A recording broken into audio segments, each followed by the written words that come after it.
The discovery of the Comet Atlas has created a lot of interest in astronomy. So I try to bring you up to date on this and answer some of the questions also. First, let us see what is a comet made of. Fortunately, we have evidence for that, and this is in the image from the spacecrafts. We have even landed one of our own spacecrafts on the comet. You may find the scene familiar. It looks like a ski slope in a mountain. So it is safe to say that they are made of ice, snow, and rocks. We have even mountains of rocks and snow on a comet. So that was the hard core or nucleus of a comet. So when a comet gets close to the sun, some of the ice will gradually evaporate, and with them carry some of the dust and rocks to the space. So in this way, a comet develops dust tail and iron or gas tail. The atmosphere which forms around the nucleus of a comet is called coma. And so this is what we will see with most of the comets. We know the size of the coma of the comet Atlas is 5 times the size of Jupiter. That makes it half the size of the Sun, only at this stage. But as the comet gets closer to the Sun, it will definitely get bigger. Comet Atlas is now at the constellation of Camelopardalis or giraffe, but it is rapidly getting to the naked eye visibility limit. We don't know about the shape of the nucleus of this comet yet, but it can have any shape, even something like a skull. Accidental. Of course, the shape varies as the ice and rocks separate from its surface. Some of you have asked what happens if you pass through the tail of a comet. This happened once in the past. We know that the gas cyanide was existing in the tail. Of course, the cyanide in the tail of the comet Halley was very thin. It didn't affect us at all, although many people use gas masks to see if they can survive. What happened was that the armies found out that a very tiny amount of cyanide will not kill.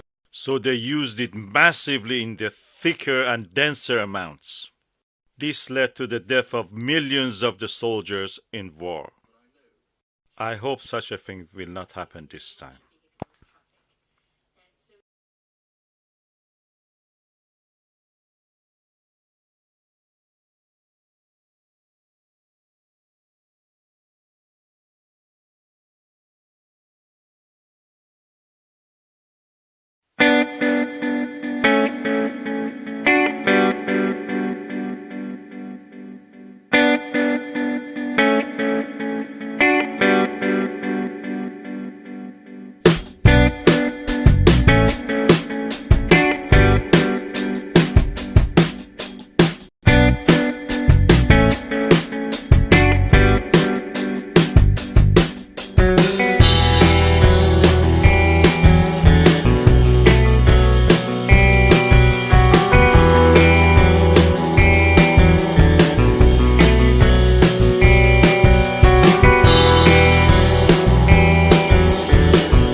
Another foggy and frosty day.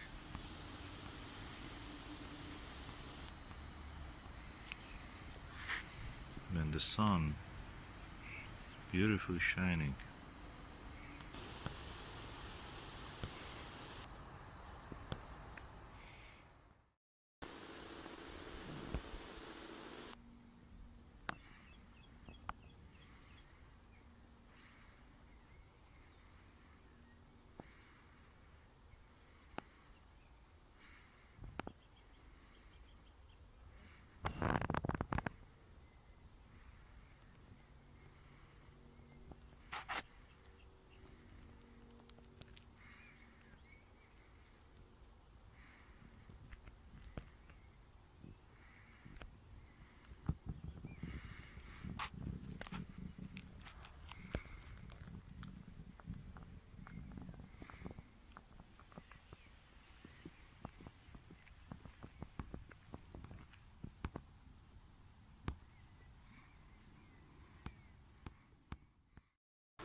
What you can see there in the center is the Copernicus crater. To the right of it is the Kepler crater.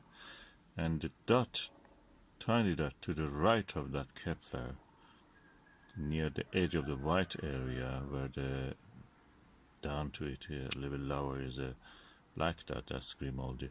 That tiny white dot is the magnetic anomaly called Rainer Gamma, or Reiner Gamma. As you can see, the thin layer of cloud that exists in the sky is moving. It's mist practically.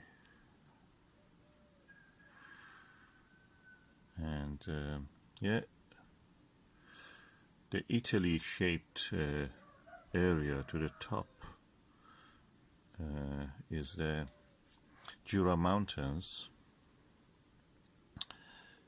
and you can see a tiny dot also in the Jura Mountains called Plato, actually, crater Plato, the philosopher.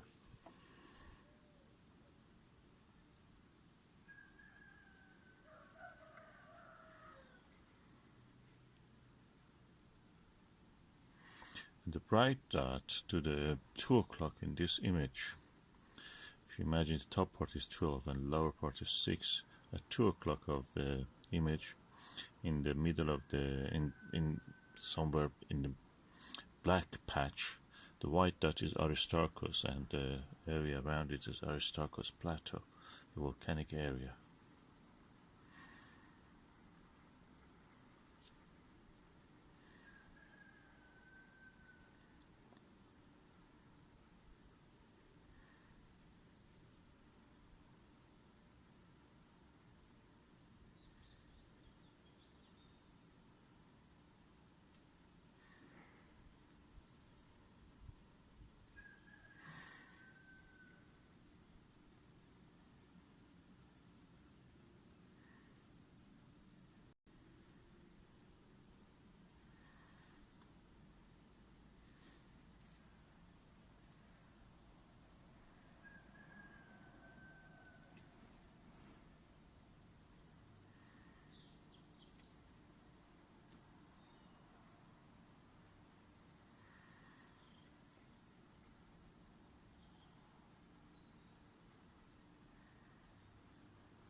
Yes, the clouds are making it really darker than what it is, what it actually should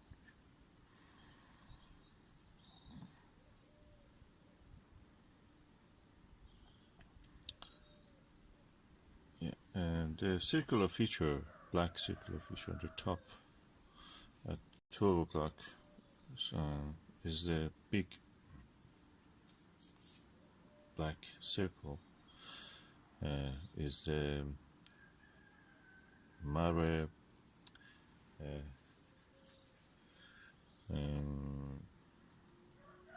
Imbrium, Sea of the Rains, and to the lower part of it, at 7 o'clock of that circle, what you can see is the mountains of the Apennine. Apennine.